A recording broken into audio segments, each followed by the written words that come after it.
Friends எல்லாம் நல்லா இருக்கீங்களா? இன்னைக்கு என்ன செய்ய போறேன்னா இனிப்பு சீடை தான் செய்ய போகிறேன். கார சீடையும் செய்யலாம். இப்போ வந்து உனக்கு வெல்லம் வச்சு இனிப்பு சீடை தான் செய்ய போகிறேன். நல்லா வாய்க்கு நல்லா பொறன்னு பயமாக சில பேர் பயப்படுவாங்க. போட்டால் சீடை போட்டால் எண்ணெய் அள்ளிப்படையில் வெடிச்சுட்டுன்னு சொல்லி ரொம்ப பேர் இதை விட்டுட்டாங்க, செய்கிறதே கிடையாது. இது வந்து பாரம்பரியமாக அப்போ உள்ளவங்கெல்லாம் செய்வாங்க தான், கார சீடை செய்வாங்க. இப்போ யாருமே அதை செய்கிறதே இல்லை. ஏன்னா எண்ணெயில் போட்டால் வெடிக்கும்னு ஒரு பயத்தில் செய்கிறதே இல்லை. எண்ணெயில் போட்டால் வெடிக்காமல் சூப்பராக எப்படி செய்கிறதுன்னு இப்போ வாங்க நான் செஞ்சு காட்டுறேன். அதே மாதிரி நீங்களும் செஞ்சுக்கலாம்.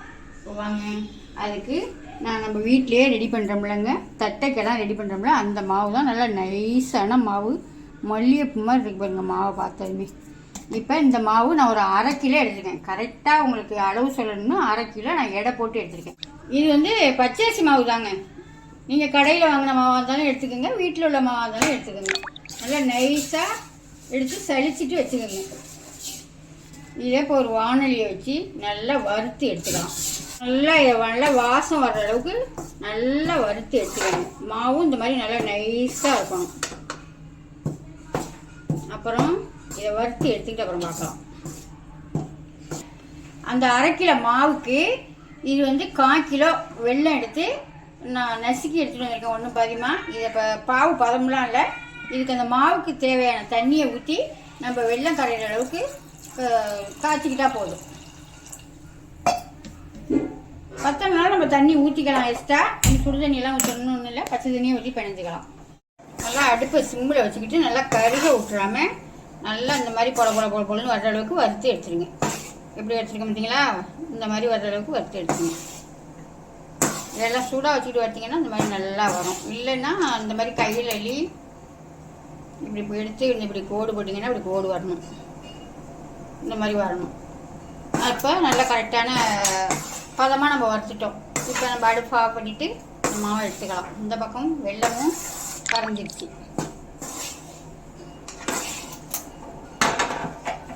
நல்ல வாசம் வரணும் மாவு.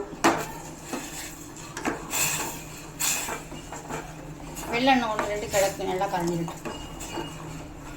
அந்த 1/2 கிலோ மாவுக்கு என் கை ஃபுல்லாக தேங்காய் நான் என்ன செஞ்சேன்னா காலையிலேயே திருவிட்டு வெயிலில் வச்சுட்டேன். வெயிலில் வச்சுட்டோம்னா நல்லா ட்ரை ஆகிடுமா, வதக்கிறதுக்கு நமக்கு ஈஸியாக இருக்கும், கொஞ்சம் வச்சு சாப்பிடவும் நல்லாயிருக்கும். அதனால தேங்காய் பால் இல்லாமல் இப்போ இதை நல்லா கருக விட்டுறாமல் வதக்கி எடுத்துக்கலாம். அடுப்பை சிம்மில் வச்சுட்டு நல்லா வாசம் வர அளவுக்கு இந்த பால் ட்ரை ஆகிற அளவுக்கு வதக்கி எடுத்துக்குவோம். மாவை எடுத்துகிட்டு வறுத்த மாவை வேறு பாத்திரத்தில் மாற்றி கொண்டு வந்துட்டேன். இதுக்கு உங்களுக்கு வெள்ளை எள்ளு இருந்தாலும் எடுத்துங்க, கருப்பு எள்ளு இருந்தாலும் எடுத்துங்க. நல்லா எள்ளெல்லாம் நிறையாவே போட்டிங்கன்னா நல்லா வாசமாக நல்லாயிருக்கும். இதை வறுக்கவெல்லாம் வேணாம், சும்மாவே போட்டுக்கலாம். கொஞ்சமாக நம்மளுக்கு இனிப்பு போட்டு தான் செய்ய போகிறோம். அந்த இனிப்பை எடுத்து கொடுக்குறதுக்கு கொஞ்சமாக உப்பு வேணும். இது வந்து 1/2 கிலோ மாவுக்கு 1/4 கிலோ வெல்லம் சொல்லியிருந்தேன். 30 கிராம் எல்லாமே நான் எடை போட்டு தான் எடுத்திருக்கேன். உங்களுக்கு தெளிவாக சொல்லணுன்ட்டு 30 கிராம் வெண்ணெய் எடுத்திருக்கேன். இதையும் கரண்டியை போட்டு கட்டிக்கலாம். இதுக்கு வந்து எவ்வளவு இது வந்து என்னன்னு பார்த்தீங்கன்னா, வெள்ளை உளுந்து எடுத்து நல்லா வறுத்துட்டு நம்ம மிக்சியே போட்டு பொடி பண்ணி வச்சுருக்கிறேன். இது வந்து ஒரு 50 கிராம் வச்சுருக்கேன். எத்தனை ஸ்பூன் இருக்குன்னு பார்த்துலாமா? 2 3 ஸ்பூனு. இதால் 3 ஸ்பூனு வெள்ளை உளுந்து வறுத்துட்டு பொடி பண்ணி போட்டிருக்கேன். அவ்வளோதாங்க. இதுக்கு எல்லா ஜாமான் போட்டாச்சு. இதெல்லாம் நல்லா கிளறி கொடுத்துட்டு அப்புறமா நம்ம வெள்ளை பாவு காய்ச்சி வச்சுருக்கோமா, பாவு பதம்லாம் இல்லை, சும்மா வெள்ளை கரையிட்டு தான் கரைச்சி வச்சுருக்கேன். அதை இதில் சேர்த்துக்கலாம். இப்போ வெள்ளத்தை நல்லா வடிகட்டி சேர்த்துக்குவோம். இது பச்சரிசி மாவு தானே, அதனால் தண்ணியும் நல்லா வாங்குவோம். நம்ம நல்லா கைக்கு உருட்டுற அளவுக்கு பனிக்கையாக பார்த்து ஊற்றிக்கலாம். மேலே போட்டு எதை இடிக்கிறாங்க. இதுக்கு நீங்கள் ஜீனி போட்டுக்கலாம். இப்போ ஜீனியெல்லாம் தான் யாருமே பிள்ளைங்களுக்கு கொடுக்க மாட்டேன்னு சொல்லிடுறீங்களா, அதனால நான் ஜீனி சேர்க்கலை. இது வெல்லம் போட்டு செஞ்சால் தான் நல்லாவும் இருக்கும். நல்லா ஆற விட்டு நல்லா கையை வச்சு நல்லா பிசைஞ்சிட்டு காமிக்கிறேன். தேங்காய் வதக்கணும்லங்க, அதை போட மறந்துட்டேன். நல்ல வேலை நினப்பு வந்துச்சு. தண்ணி ஊற்றிட்டுள்ள இப்போ அந்த தேங்காய் வதக்கின தேங்காயும் சேர்த்துடலாம். நான் எப்படி வதக்கியிருக்கேன் பாருங்கள், இந்த அளவுக்கு வதக்கினா போதும். இப்போ நம்ம கொஞ்சம் கொஞ்சமாக தண்ணி, அந்த வெள்ளை தண்ணியை ஊற்றி பிணைஞ்சிக்கலாம். எப்படி பிணைஞ்சி எடுத்துருக்கோம், பந்து மாதிரி பிணைஞ்சி எடுத்துருக்கேன். நமக்கு கரெக்டான அளவில் கரெக்டாக உங்களுக்கு நான் சொல்லியிருக்கேன். நீங்கள் செஞ்சு ஒரு டப்பாவில் போட்டு வச்சுக்கிட்டிங்கன்னா 10 நாளைக்கு பிள்ளைங்களுக்கு அள்ளி போட்டு கொடுக்கலாம். எந்த ஒரு மைதாவா இதாவா நம்ம எதுவுமே சேர்க்காம ஹெல்த்தியான புட்டு ஹெல்த்தியான புட்டு. அப்புறம் வந்து கையிலலாம் பார்த்தீங்களா சூப்பராக பிணைஞ்சி எடுத்தாச்சு. இப்போ இதை உருட்டு இல்லாமல் கொஞ்சம் கொஞ்சம் கொஞ்சம் கொஞ்சமாக மாவட்டிக்கிட்டு இந்த அளவுக்கு நீங்கள் பிணையணுங்க. ரொம்பவும் தண்ணியாக பிணைஞ்சிட்டிங்கன்னா நம்ம உருட்டி போடையில மாவு உக்காந்தது மாதிரி ஆகிடும். அதனால் இந்த அளவுக்கு நீங்கள் இருந்ததுன்னா பார்த்துங்க, நல்லா பாருங்கள், இந்த அளவுக்கு பிணைஞ்சி எடுத்துக்கணும். இந்த மாதிரி பிணைஞ்சி எடுத்துட்டிங்கன்னா நீங்கள் மாவெல்லாம் நான் சொன்னது மாதிரி நல்லா வறுத்து எடுத்துக்கணும். நல்லா ஒரு வாசம் வரும், அந்த மாதிரி வறுத்து எடுத்துக்கணும். அவ்வளோதான். உங்களுக்கு எந்த சைஸுக்கு வேணுமோ, சைஸெல்லாம் ரொம்ப பெருசாலாம் உருட்ட முடியாது. இந்த சைஸுக்கு நீங்கள் உருட்டி எடுத்தீங்க. இதே பெருசாக இருக்கா கையிலே? இல்லை போதும், கரெக்டாக போதுமா?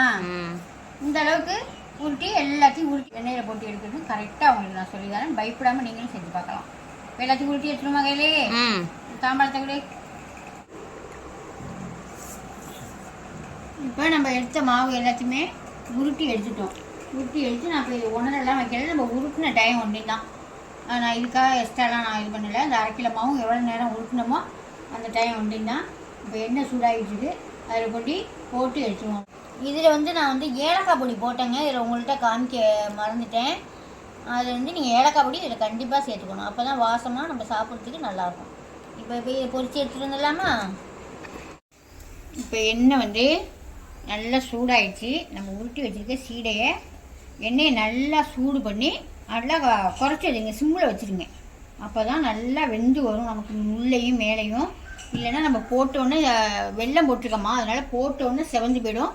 நம்ம வெந்து போய்த்துன்னு எடுப்போம், உள்ளே அப்படியே மாவாக இருக்கும். கொஞ்சமாக இந்த மாதிரி நான் ஊற்றிக்க மாதிரி கொஞ்சமாக நான் ஒரு லிட்டர் தான் எண்ணெய் ஊற்றிருக்கேன். இப்போ இதை உள்ளே போட்டுடலாம். எந்த அளவுக்கு சூடு இருக்குது பார்த்தீங்களா? ஒரு அளவுக்கு தான் சூடு இருக்குது. கொஞ்சம் கொஞ்சமாக போட்டு எடுத்துக்குவோம்.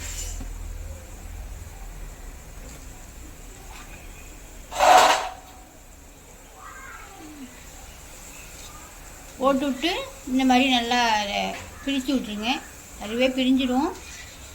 அப்படியே லைட்டாக கலரி ஊற்றிக்கிட்டே இருந்தீங்கன்னா இன்னுமே அடுப்பை குறைச்சிக்கலாம். இப்போ குறைச்சி அடுப்பை குறைச்சி வச்சு செய்கிறது தான் நல்லா பதமாக உள்ளுக்குள்ளேயும் நல்லா வெந்திருக்கும், மேலேயும் நல்லா பொறப்பாக நல்லாயிருக்கும். நம்மளுக்கு நல்லா எண்ணெயை சூடு பண்ணிவிட்டு நல்லா கம்மி பண்ணிக்கோங்க அடுப்பை. ரொம்ப பொறுமையாக செஞ்சு இதை பொரித்து எடுக்கணுங்க. அடுப்பை நல்லா சிம்மில் வச்சுக்கிட்டு இந்த மாதிரி பரட்டி விட்டோம்னா வேகும். இன்னும் வெந்து வேகணும். அது இது பாருங்கள், நான் எடுத்துட்டேன் பாருங்க.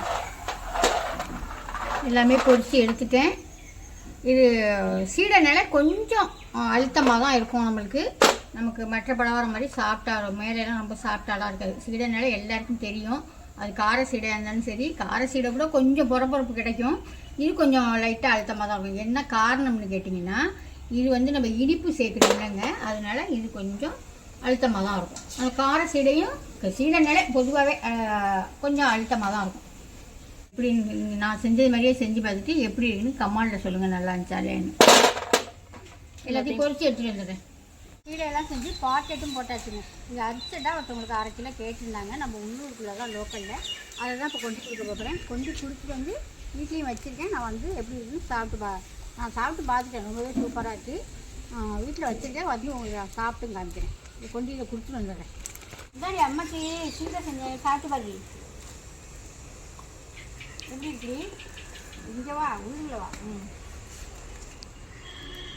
எல்லாத்தையும் ஒன்றா போடாத. நல்லா இருக்கா நல்லா இல்லையா? வாயால சொல்லுமா. 2 தான் வாயில போட்டா. அவ்வளோதாங்க. சீடை செஞ்சு கொண்டு கொடுக்கோம். நீங்களுக்கு கொடுத்துட்டு வந்துட்டேன் 1/2 கிலோ. கொஞ்சம் இருக்குது. எங்கள் குட்டி பையன் இடிச்சுக்காதம்மா. எங்கள் குட்டி பையன் எங்கள் பாப்பா ஆள் கொண்டா சாப்பிட்ருவாங்க. அப்புறம் அங்கே போன இடத்துல ஃப்ரெஷ்ஷாக கருவேப்பிலை இருந்துச்சு. கருவேப்பிலை பொடிக்கு காலையிலே ஜாமான்லாம் வாங்கிட்டு வந்தேன்னு சொன்னேன்னா அதில் பொடிக்கும் ஜாமான் வாங்கிட்டு வந்திருக்கேன். அதனால் இப்போ கருவேப்பிலையும் வச்சுருந்தேன். இது மட்டும் இல்லைங்க, அங்கே வச்சுருக்கேன் நிறையா. அதில் உள்ள காயை பாருங்கள், கருவேப்பிலை காய் இருந்துச்சு. அதில் நிறையா தான் இருக்கே, இந்த முன்னாடி இருக்கு. இங்கே பாருங்கள், இது கொட்டி கொட்டி கொட்டி என்ன செய்யணும்னா அப்படியே அங்கங்கே முளைச்சிடும். காயை பார்த்தீங்களா அப்படி இருக்குன்னு? சூப்பர் காய், இல்லை ஃப்ரெஷ்ஷான கருவேப்பிலை இங்கே வச்சுருக்கேன் நிறையா. எல்லாத்தையும் உருவிட்டு நல்லா நிழலில் போட்டு உணக்கிட்டு வறுத்துட்டு பொடி வச்சுருக்கோம். நீங்களும் செஞ்சு பார்த்துட்டு கமெண்டில் சொல்லுங்கள். அடுத்த ஒரு நல்ல சூப்பரான வீடியோவில் பார்ப்போம். பாய்.